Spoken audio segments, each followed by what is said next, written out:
Habang Oo. ang ating mga kagalang-galang ng mga mambabatas tumatanggap ng 1.3 milyon ng Oo. nakuha ng sweldo at allowance at sinasabing 2 milyon na Christmas bonus. Eh, di At ang sana pinakamasakit pa, opo, sa mga pangyayaring ito na habang ikay naghahayag ng iyong damdamin, saloobin, sentimiento at hinaing sa gobyerno, ang turing sa iyo ay isa ka lamang nasa ibaba.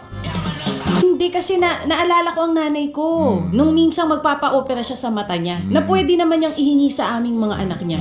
Pero di ba kasi merong mga magulang na hanggat kaya nila, hindi sila lalapit sa mga anak nila. Alam mo ginawa ng nanay ko na nagulat na lang ako, aba pumipila sa PGH nang di namin alam. Dahil ayaw niyang iasa sa aming mga anak. Yung magiging panggasta niya. Pero hindi kasama sa PhilHealth yan eh. yun na nga. Pero kung tutuusin, kaya naman namin yung pag-ambag-ambagan, pagtanggal ng di ba? katarata, Yun na nga, oo. Hindi sakop ng PhilHealth. Pinagalitan ko pa nang nalaman ko. Sabi ko, bakit ka pipila sa PGH? Pwede naman tayo magpunta sa pribadong ospital. Kahit magkano yan, igagapang natin yan. Ang sabi ng nanay ko, ayoko iasa sa inyong magkakapatid. Kasi may, di ba, kaya naman namin ito. Ganon ang mga magulang eh. Hanggat kaya nilang wag humingi, hindi sila hihingi. Kaya wala talagang kwenta ang healthcare dito sa Pilipinas. Sa totoo lang, alam na alam yan ng lahat ng tao na nakaranas ng magbayad ng pagkalaki-laki na ubos ang savings para nang maisalba yung mahal nila sa buhay. Hindi ba? Yung healthcare system natin dito, wala nang papangit. Kasi kahit hindi ka naman middle income earner, kahit pa sabihin mo, mas mataas ka sa middle income, meron kang ipon, matatakot ka pa rin na magpa-ospital dahil po sa taas ng po pwede mong bayaran. Kaya gets na gets ko si Aldo na dito sa Pilipinas, hindi lang mahirap maging magulang, mahirap magpaaral, iisipin mo yung pampa-ospital ng mga bata. Kaya nga ang ilan sa atin, hindi ba pag may nararamdaman tayo, kahit gaano kasakit, kahit meron naman na tayo na ipon, hanggat kaya po nating titiisin natin. Bakit?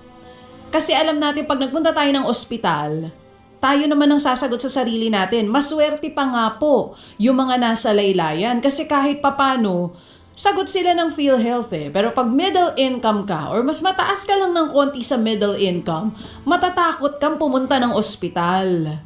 Matatakot ka na lahat ng pinaghirapan mo ng napakaraming taon, doon lang mapupunta sa pampa-ospital mo din, pampa-ospital ng pamilya mo. Yan ang problema dito sa Pilipinas na hindi pa rin nare-resolba. Kaya tigilan nyo ako sa zero balance billing ninyo. It's not happening on the ground. Hindi nangyayari sa pinakamahihirap. Hindi nangyayari sa mas mataas sa mahirap o middle income. Mas hindi nangyayari dun sa mga nag-aambag sa PhilHealth. Anong gagawin natin ngayon? Wala. Ito ng sistema natin. Nagtitiis tayo sa ganitong klaseng napakawalang kwentang healthcare. At hindi po ito magbabago hanggat tayo ay nananatiling tahimik. Hanggat tinatanggap natin na ito po ang nangyayari. Kaya yung mga sinasabi ngayon, kapag every time nababasa ko yung mga zero balance billing, yun nga lang 300 pesos yung binabanggit niya para dun sa pang-injection ng anak niya na nangyayari every 30 days na kailangan ng bata hanggang siya ay mag 21 years old. Para sa ibang pamilya ang 300 pesos, maliit na bagay. Pero pag 3 ang anak mo at yung isa ay may kailangan din pampa-ospital, pang-pa-therapy, mahirap po yun ng 300 piso ay malaking bagay. So ang tanong, kailan nila tayo pakikinggan? Hindi nila tayo pakikinggan. Kasi tayong mga Pilipino ay watak-watak.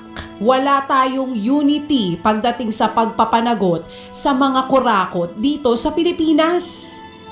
Kaya hanggat hindi tayo nagkakaisa, nanakawan at nanakawan nila tayo, maaagrabyado pa rin tayo. Kahit pa bagong taon na, kahit pa sinong umupo, kung ang mga Pilipino watak-watak, paulit-ulit po itong mangyayari.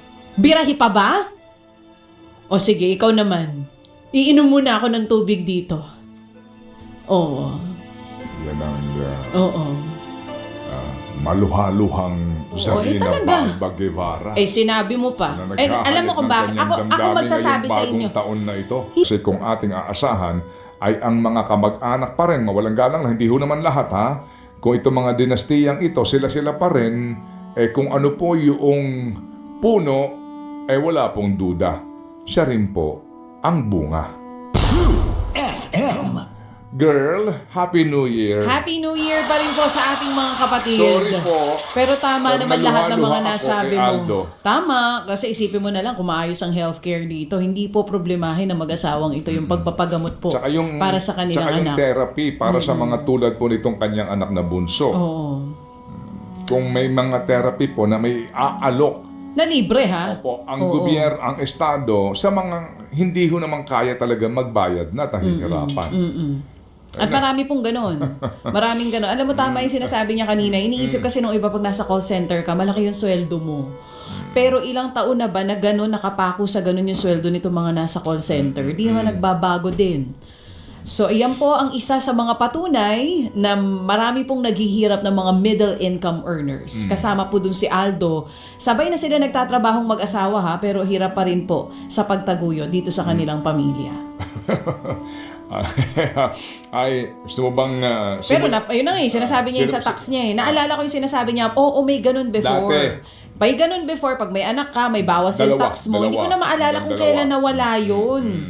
Di ba? Kung kailan nang nangyari na wala, na pagka meron kang dependent, wala ka ng bawas sa tax. Kaya nirereklamo niya kanina tapos na nakawin lang nila. Makikita niya yung payslip niya, yung laki ng binawas na tax, mapupunta lang saan? Sa flood control. Sa bulsa nila. Sige, so bago po natin po gawin itong ating susunod pong panayam at ang ating pong ilang pang magagandang balita this morning, hatid po ng ating Happy Anonymous sa ating Happy Hour.